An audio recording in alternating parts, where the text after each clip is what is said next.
Tempinay, selamat pagi semua. Selamat kembali di channel Aming Black Sino. Siapa buka, siapa pasang di YouTube maupun di TikTok maupun di Facebook.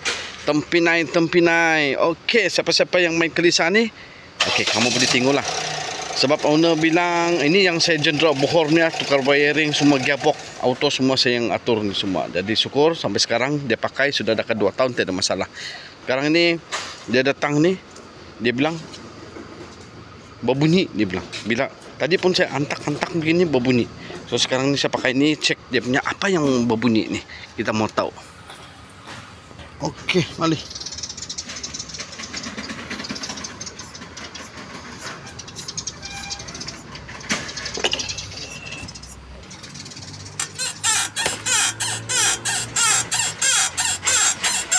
Okey, bunyi ini am.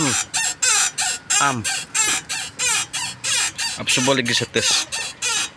Oke, ini sekarang nih mungkin kita kena buka absorber dulu. Absorber sebab dia punya bunyi lurus. Tapi am tuh kompom sebab saya nampak digoyang. Tapi ini pun mau buka tengok. Coba tengok apa masalah dia. Sebab saya bila saya tes daripada batang pergi bawah, tapi di bawah ni itu bojon goyang. Kita boleh nampak. Okey, saya serah bagi si babau. Sebelah sana okey. Satu sih. Alright, teman-teman, nanti next video.